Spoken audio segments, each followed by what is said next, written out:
Hey everybody, Dr. Lee Sierra here, and as you guys know, this is my son, Kason. Can you wave and say hi? Hi. He's enjoying the pre-chocolate chip cookie making snacks, which are the chocolate chips.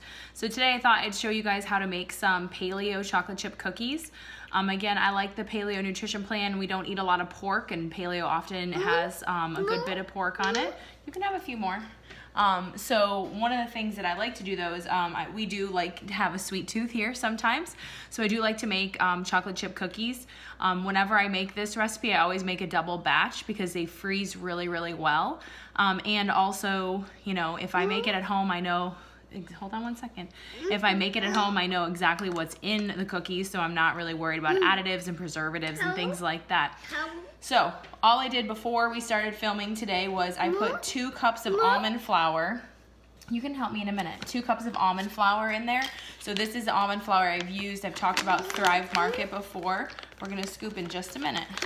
And I like their almond flour. You want blanched almond flour when you're doing baking. It's easier to work with. I find that non-blanched almond flour is good for breads and things like that, but not cookies. And then you're gonna do half a cup of coconut flour.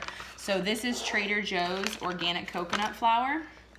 And we have a 1/4 scoop here because it's easier for Kason to scoop. So we'll do a 1/4 cup there. And we're gonna do one more. Can we do one more? No. Scoop. And then we'll dump. Whenever I'm baking with my son, what you'll notice is I'm not as precise. I don't actually find that being super precise with this recipe is really necessary. So we're gonna put that all in a bowl. If you'll notice, I'm using glass bowls here.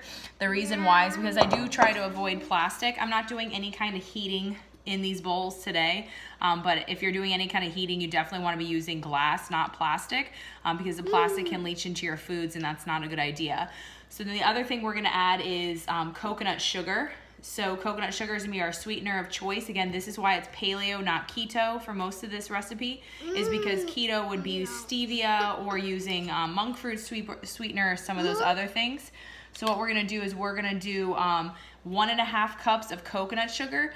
You'll see that coconut sugar is very dark in color. It almost looks like brown sugar. Again, I bought this from Thrive Market. Target has their own brand. They sell it at Trader Joe's. It's very easy to find. And then we're gonna do a 1/4 teaspoon of salt. Okay, this is your favorite part, huh? You can help me twist it? So again, I don't usually measure the salt. So again, I'm not a super baker, but we do follow the recipe as close as we can. So we're gonna do, salt. You got some in your teeth. So we'll do some salt there. And then, so you'll see my son is helping me eat up the chocolate chips before we even have started this recipe. But we're gonna do a 1/4 teaspoon of salt. The other thing we're gonna add is we're gonna do 3 teaspoons of vanilla. You can help me with the vanilla? Oh, you got your own teaspoon there. So those chocolate chips, just so you know, those are Lily's chips.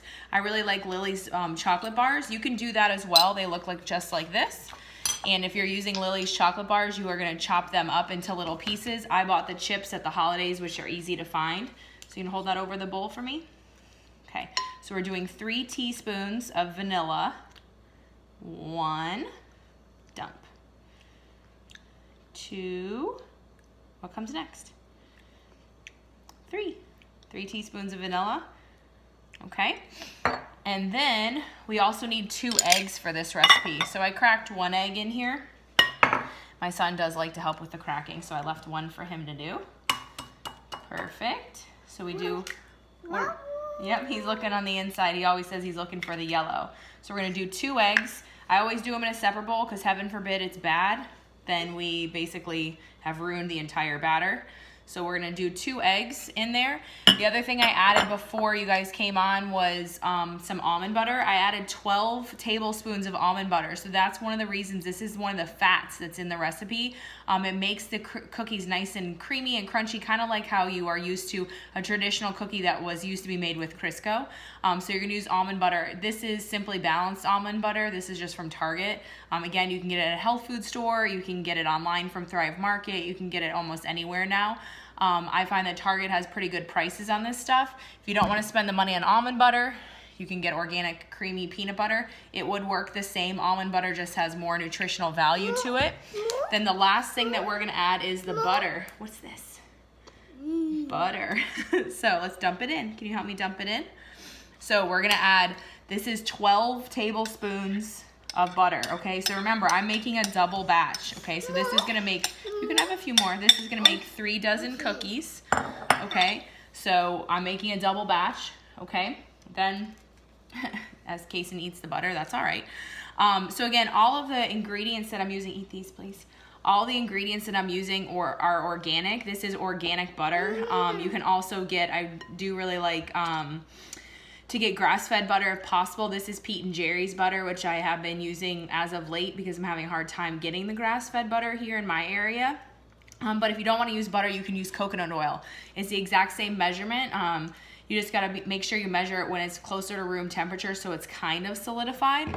So then all you have to do to finish off this recipe is you're going to mix this up, and then you're going to bake this. You're gonna mix it up with a hand mixer, okay? If you have a stand mixer, you can use that.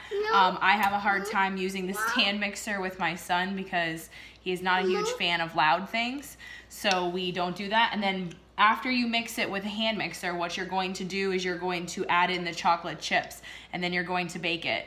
I have my cheater recipe over here on my iPad, and for some reason my iPad is frozen. So in the comments section of the video, I will post how long you're supposed to bake these for at 350, but that's all you really need to do. The best thing about this recipe though is that you can freeze the dough itself. So you don't have to bake all the cookies right now. You can freeze the dough and then you can bake them as needed. So put them into little balls, put them in the freezer, and then you'll be able to have those ready for later if you're having friends over and things like that. You know, when I have play dates and stuff like that, I like to make cookies or something for the moms so we can all chat about that. So after you do this, you'll bake it, cool them on racks, and then we'll be all done. So again, I'm Dr. Lee Sierra, and this is Kaysen, who is helping me today, my son. So I hope you guys like what you saw today. If you like and want to see more videos like this, make sure you subscribe to my YouTube channel, which is Dr. Lee Sierra. Also, you can find me on Facebook, same name, and Instagram and Snapchat. Hope you guys are having a great day. See y'all soon. Bye. Say bye. Bye.